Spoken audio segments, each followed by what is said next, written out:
Random thoughts. In this video, I'm going to read part of Douglas Jardine's book, The Mad Mullah of Somaliland. And this part, he shares with us some of the misleading activities the British engaged in to try to mislead Mohammed Abdille Hassan so that he doesn't know what they were actually doing. Now, of course, this book is, you can say generally, or the entire of the book is about the dervish wars that were fought by Mohammed Abdille Hassan from 1899 to early 1920s, and Douglas Jardine was a colonial officer who served from 1916 to 1921.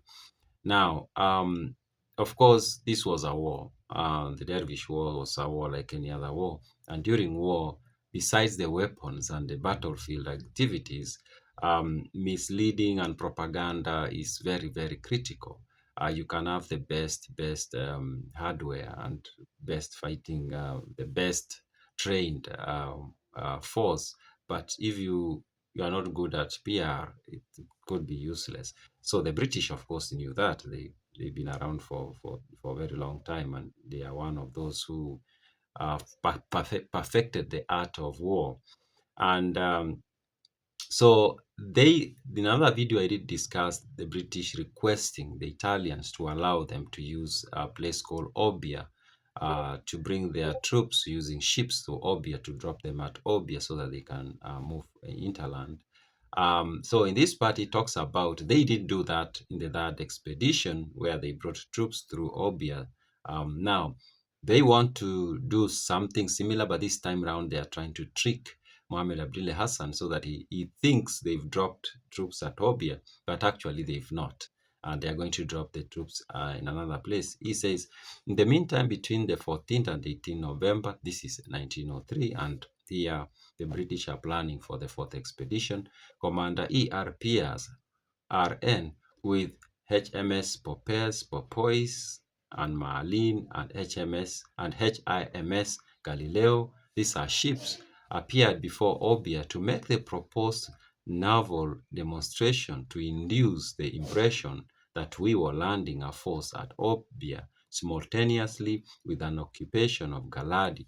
Now, they understood that Mohammed Abdille Hassan, and I've talked about this in another video, that he did have people who collected intel for him, and they will collect information, of course, and take it to him so that he is aware of the plans of the British beforehand so that he can prepare. And the British know this, and they decide they are going to mislead those people who can call them spies, who are collecting information from Mohammed Abdille Hassan by doing this activity so that maybe they go tell him, oh, they've dropped a force at Obbia, and yet they do not, they have other plans. He continues, it will be recalled that owing to his truculent attitude at the beginning of the third expedition, Sultan Yusuf Ali with his son Ali Yusuf were banished to Eritrea. Now, I did talk about this Sultan in another video, where he was not delivering to the British what they wanted, and it was camels for transportation. He seemed either he was let down by the people who were going to supply, or I don't know what was happening, or he was trying to sabotage the British. And the British were angry with him, and they capture him and his son, and they banish him to Eritrea. But seems like they decided something else later on. And this is what he says. But the very soon after, in May 1903, the son was brought back by the Italian government and installed as Sultan in the room of his father on condition that he will maintain order both at Obbia and in the Mudug area. So I decided to include that here because I had talked about this case of the Sultan kind of like not delivering to the British, and the British deciding to banish him to Eritrea. Now, looks like he's giving us more information that later on, his son was brought back, and the son was given conditions that you are now being made the Sultan to take the place of your father, but you are going to hold that office and do what we tell you, of course, beginning with maintaining order at Obbia and the Mudug area, basically becoming an agent of, or maybe like serving under the British and being their servant of some sort.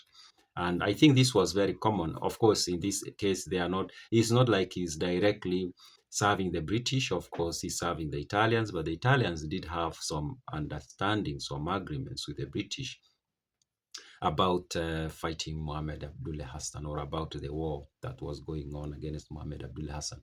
Those are my random thoughts.